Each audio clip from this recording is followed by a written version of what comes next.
Sayan tuition centre YouTube চ্যানেলে সকল পরীক্ষার্থী এবং ভাই বোনদের শুভেচ্ছা জানাচ্ছি। আমরা বিগত দিনে এই চ্যানেলটি তৈরি করেছিলাম তোমাদের সুবিধার্থেই। সেই সুবিধার্থে আজকে আমি 6 সেমিস্টার সিবিসিএস সিলেবাসের অন্তর্গত যে 6 সেমিস্টারে যেসব ভাই বোনরা পড়ে, যাদের ডিএসই এডুকেশন রয়েছে, সাজেশন নিয়ে আলোচনা করব। তোমরা জানো তোমাদের পরীক্ষায় 2টো 12 নম্বরের প্রশ্ন লিখতে হয়, 4টা 6 নম্বরের প্রশ্ন লিখতে হয় এবং 4টা 3 নম্বরের প্রশ্ন লিখতে হয়। তো সেটা 12 নম্বর প্রশ্ন প্রথমে আলোচনা করব, 6 নম্বরের প্রশ্ন দ্বিতীয়তে এবং 3 নম্বর প্রশ্ন তৃতীয়তে আমি আলোচনা করব। প্রথম প্রশ্ন 1 নম্বর 12 নম্বরের জন্য কি কি পড়তে হবে সেটা বলছি আমি। নির্দেশনা কাকে বলে? নির্দেশনার প্রকৃতি পরিধি আলোচনা করো। 2 নম্বর প্রশ্ন পরামর্শদান কাকে বলে? পরামর্শদানের প্রকৃতি পরিধি আলোচনা করো। এই যে 2টো প্রশ্ন বললাম, এই 2টো প্রশ্নের মধ্যে থেকে কিন্তু একটা প্রশ্ন কিন্তু 12 নম্বরের জন্য পরীক্ষায় আসবে। 3 নম্বর প্রত্যক্ষ পরামর্শদান এবং পরোক্ষ পরামর্শদানের মধ্যে পার্থক্য আলোচনা করো। ভেরি ভেরি ইম্পর্টেন্ট প্রশ্ন, প্রত্যক্ষ পরামর্শদান এবং পরোক্ষ পরামর্শদানের মধ্যে পার্থক্য। 4 নম্বর প্রশ্ন নির্দেশনাকে কত ভাগে ভাগ করা যায় ও কি কি? যে কোনো 3টি ভাগের নির্দেশনার বিস্তারিত আলোচনা করো। It's a very very important question. তারপরে 5 নম্বর ব্যতিক্রমী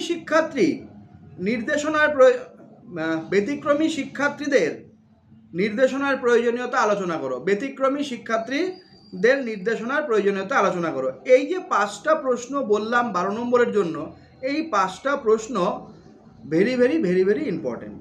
এবার 6 নম্বরের প্রশ্ন বলতেছি, মান 6-এর 1 নম্বর প্রশ্ন পিছিয়ে পড়া শিক্ষার্থী কাদের বলে? এদের তুমি কিভাবে শনাক্ত করবে? Very very important question. পিছিয়ে পড়া শিক্ষার্থী কাদের বলে? এদের তুমি কিভাবে শনাক্ত করবে? 2 নম্বর প্রশ্ন নির্দেশনা ও শিখনের মধ্যে পার্থক্যগুলি কি কি?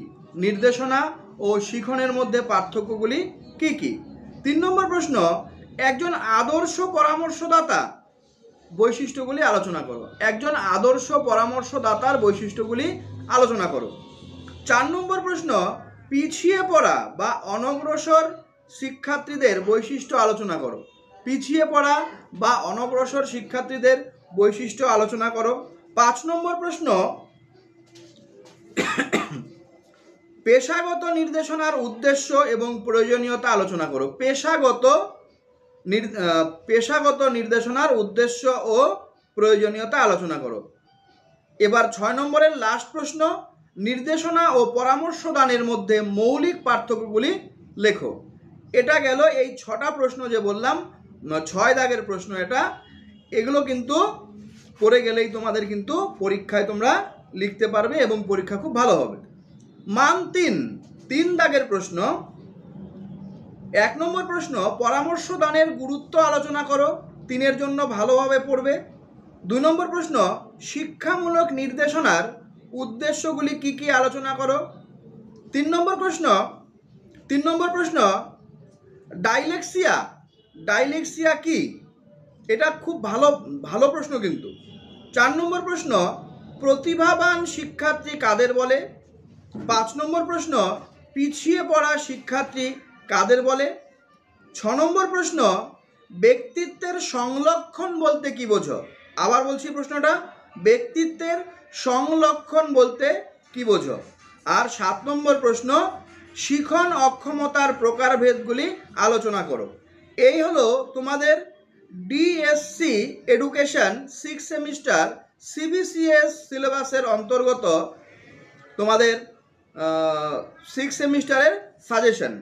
চ্যানেলটি যদি ভালো লাগে বন্ধুবান্ধবদের সঙ্গে শেয়ার করে দিও এবং বন্ধুবান্ধবকে ইম্পর্টেন্ট প্রশ্নগুলো দেখার সুযোগ করে দিও। আজকের জন্য